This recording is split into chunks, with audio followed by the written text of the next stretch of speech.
گل کردستان گل کرد لهمو جهان دما و خوش به 45 سال بسترانا از دنگ خودگی هینم و جاره جا آلمانیا بکو درفت نبوام خود بگینن کردستانی دجمن ریل همو جیگهی گرتنه انقره، تهران، بغداد، شام ریل کرده هاتی گرتنه ناهل ملت کرد وک هر ملتی سربست و آزاد بجی کرداست خوار بکن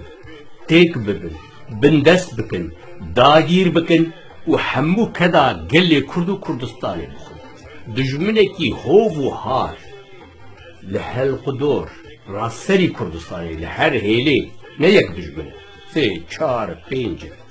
یک و ام پرچه کرنه وانی دجمناتی کریه یه دست دوستی دریجی مدکن بلا پیره دبن ای خانت کاری مزن یه دناوا کردستانه دکو ای خانت هر دکن یعنی روشا کردستانه میزک و گاوا مروف وی روشه برچاو بکه کمک تشت هنه خویا دکن که مروف دبیجه هیواخ لوی اسرا بیستا حتی اسرا 18 19 21 لهر هیل دنیای ملتین که 200-300 هزار سربخواد بن آزاد بن بلم 5 میلیون کرد ناگهین مافکی اتونومیک اوه چیه؟ اوه چه روشه؟ اوه چه حاله؟ بوش ام جخون ناپرسن ها گاوا ام لی روشه میزدکن ام دبینم که ملت کرد هند دورک فودالی دیه نگهشتی آستا جواتا نتوی و نتوکا لناوا کردستان گلک اول و اولدار هنه گلک مذهب هنه گلک اول هنه یعنی تنی نیسام اسلامی خریستیانی جهوتی یهودیتی یهوایی شبکی شاکلی شیعایی زردشتی وک کاکی کومک جدا باوری هنه لکردستانی بلم آخا کی که ام ملت همو سر دجین اوج آخا کردستانی ام آخ آزاد ببو آزادیا هر کسیه هر کس گرگش بو و آخه و آزادیا و بفکرن او خو بگینن هر دیسا کی اولا خو اولداریا خودکه به کیف هوانه نه پروبلمه بلم ملت کرد پرچه نکرش هر نقتینن لبرکو دجمن لبرد سکنه دویجه ام کردا پرچه بکن وقت چند پیلوانا برا هفدم بلا پشتا هفدو بشکینن پیرجه امی پیلوان خود برا سواندن بلا پشتاوان بشکینن فی داویه ده مسئله کرکوکی ده ده مسئله شنگاله ده ده گلکی جیی ده اینی الکرده اوسا کرن و وگاوه جی لسر عفرین بومب بارانه توپو تانکو دولتا ترک به همو قوتا خو کتیه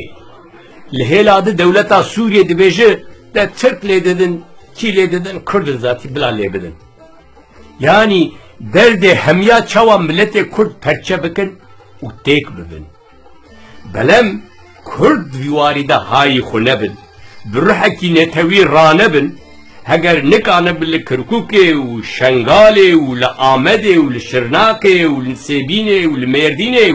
هی چندو پار کردستانه هی لمهاباده و لکرمانشانه و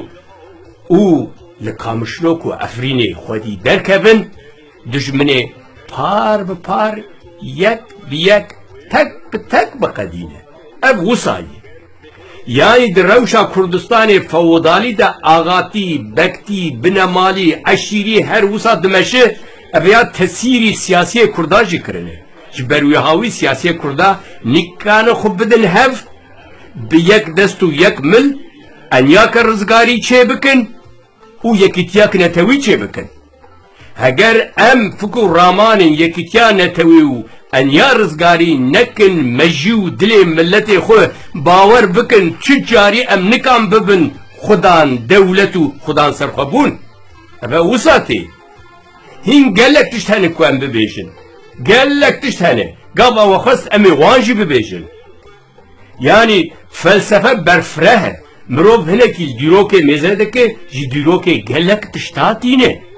لگوره ویجی مروف فیر دبه دولت چاوا چه دبه حیرانا چاوه وامه بس نکن حیفه زاروکی ما جنین ما خلق ما لعفرین تک دچن چاوا سالک دو سال بری شنگال تک چون ناموسا کردا پایمال کرن هند زانن به هشتی شعبی و به قوتا ترک و عرب و فارس بون یک ایریش آنین سر کرکوکه وسا داگیر کرن و خاینج کردای شکرن برا بدلا کردادان وی هوایی تک برن ایرو لعفرین شرکی پرگرانه کی وی شری بردوام دکه بلا او زاروک منه خوشکو برای منه هر روز به دها به بیستا به پنجه شهید دبن او کچی خورته ما به دلو جان خدانه به خدمته و به خباته دکن حیرانا چاوه و افرین تنه برندن افرین پارکی جو کردستان وقت بهشتکیه ترکا چاوه خو بردای دوارکی ده عرب دخوازه بدستخن نه هیل بدسته کرده کبن اکو کردجی تمامی جیره نه حاضر و آماده نه هر چندی کتن خبات و خدمتی بلهم او کسی دبیجن دوستون دسته خود ریش کرن زبینه یا روس یا امریکی یا ایده همو پیره لگوره برجواندی خوی اکونومی و استراتژیک پشتا خود دنه دینن بی حالی ها ام کرد چاوا بکن ام گرک دنیا خو شیم بکن ده هر هیل جیان ده ام خبات و خدمتی بکن حیرانا چاوه و بلا زاریه ما بخوینن زاروکه ما باش فیر بکن بلا به زمان کردی و به چاندا کردی رابن به دلو رامان کردی رابن به حزکرنا کردستان رابن به حزکرنا ملت خو و به حزکرنا آزادی و سرخوبونا کردستان رابن جبروه کی و مسئله سیاسی هنکی ردیسه بکن کیم بکن هنکی نرم بکن دا کل هف ورن پیک بورن بزانبن که دجمن چی جار بوار ناب دوست yani düşmene min dost min dereve düşmeni tüccari nabı dost evji düşmene tüccar nabı dost teni heger arman ji bo milleteki hizmetek ji bo milleteki ve teni ev millet dost başur bakur rojhelat roj ava gele kurd hevde bifikirin her bombe